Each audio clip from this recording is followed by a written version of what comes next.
জীবনে মানুষের প্রয়োজন আছে এটা আমরা অস্বীকার করতে পারব না। কিন্তু এমন কোনো সম্পর্কে নিজেকে জড়িয়ে রাখা উচিত নয় যেখানে আপনি গুরুত্বহীন, অবহেলিত। আসসালামু আলাইকুম রিজনাল লাইফ ব্লগে আপনাদের সবাইকে স্বাগত।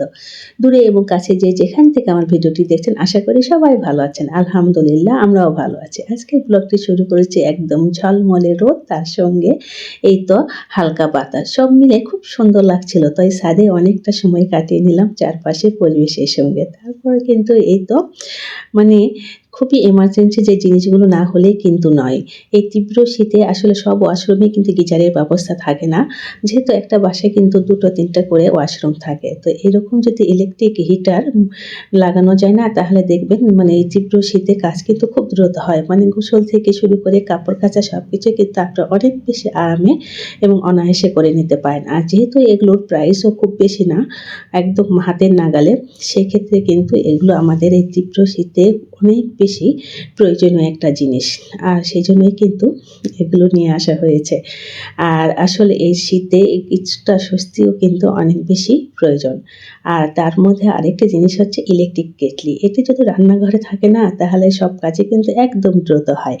যেকোনো মুহূর্তে একটু গরম পানি করে ফ্লাস্কে করে রাখা যায়। এছাড়া রান্নার কাজে যেকোনো কাজে কিন্তু খুবই প্রয়োজনীয় একটা জিনিস ইলেকট্রিক কেটলি।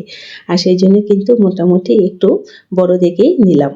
আসলে এই তীব্র শীতে রান্নাঘরের কাজ খুব সহজে করার জন্য এই জিনিসটা কিন্তু খুবই বেশি দরকার।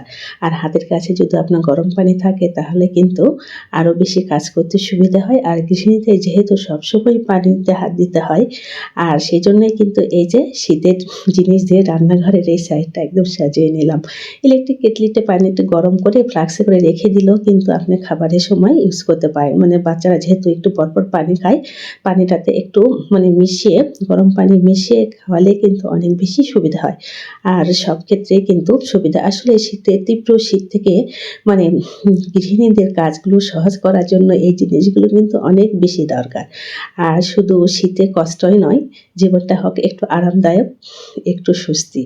যেহেতু ছেলের জন্মদিন ছিল, তো ছেলের পছন্দের মতোই কিন্তু মিষ্টি লাড্ডু নিয়ে আসা হয়েছে। তো এটা মেয়েকে দিব। আর এই তো ছেলে যেহেতু প্রাইভেটে যাবে, ওর জন্য কিন্তু ওর পছন্দের কাচ্চি বিরিয়ানি নিয়ে আসা হয়েছে। তো ঝটপট করে ওর প্লেটটা সাজিয়ে দিলাম। যেহেতু সবার জন্য আনা হয়েছে, কিন্তু ও যেহেতু বাহিরে যাচ্ছে, পড়তে যাবে, তো ভাবলাম ওর প্লেটটা আগে দিয়ে ও খেয়ে তারপরে চলে যাক। আসলে বিশেষ তেমন কোনো আয়োজন করা হয় না, কিন্তু বাচ্চাদের পছন্দের খাবারগুলো কিন্তু ঠিকই নিয়ে এসে দেওয়ার চেষ্টা করা হয়। আর যেহেতু আমার আম্মা ভীষণ অসুস্থ, সে কারণে কিন্তু আমি একদমই বাসায় থাকতে পারি না। রাজশাহীতেই যেতে হয় বেশি সময়টাও, সেজন্য কিন্তু আমি নিজেও তেমন একটা আয়োজন করতে পারি নাই।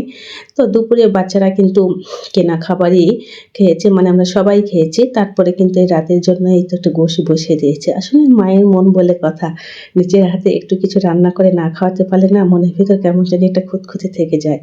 আর একটুও শান্তি লাগে না। তো সেজন্য কিন্তু রাতের বেলা একটু ঝটপট করে ফ্রিজ থেকে মাংস বের করে একটু কষিয়ে রান্না করছি। সব এলাকাতেই কিন্তু প্রচুর শীত পড়েছে। আর এই শীত থেকে রান্নাঘরের কাজকে সহজ করার জন্য ছোট, ছোট টিপস যদি আপনি ফলো করেন তাহলে দেখবেন আপনিও কিন্তু অনেক বেশি আরাম এবং স্বস্তিতে থাকছেন। আর সেটার জন্য সবচাইতে বেশি দরকার হচ্ছে গরম পানি আর নির্দিষ্ট সময়ের কাজগুলো ঝটপট করে সেরে নেওয়া। কিচেনে রান্না করা অবস্থায় আপনি আশেপাশে কিচেনের কাজগুলো করে নিতে পারেন। একটু ক্লিনিং এর কাজ বা এগুলো সবজি-টবজি যেগুলো কেটেছে সেগুলো ধুয়ে নিলেন, বা যেগুলো রান্না করা হয়েছে সেই থালাবাটিগুলো ধুয়ে ঝটপট করে একটু মুছে নি করে নিতে পারেন। আসলে নিজের কাজগুলো না একসময় এসে একটা অভ্যাসে পরিণত হয়ে যায়। কাউকে শিখিয়ে দিতেই হয় না। আর যেহেতু আমার সব আপুরাই কিন্তু অনেক বেশি গুণবতী, তারা কিন্তু অনেক কাজে অনেক বেশি পারদর্শী। তাদের প্রতি আমার যথেষ্ট সম্মান এবং ভালোবাসা। কিন্তু আমি আমার কাজগুলো যেভাবে করি ঠিক সে একটু করে শেয়ার করি আপনাদের সাথে।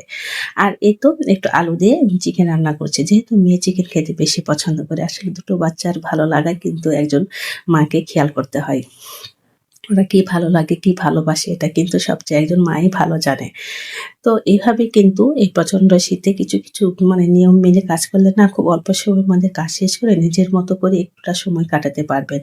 আসলে সবকিছু পরে কিন্তু একজন মা বলেন, একজন স্ত্রী বলেন, নিজেকে কিন্তু ভালো থাকতে হয়, সুস্থ থাকতে হয়। তাহলে কিন্তু আপনি পরিবারের সবাইকে সুস্থ রাখতে পারবেন।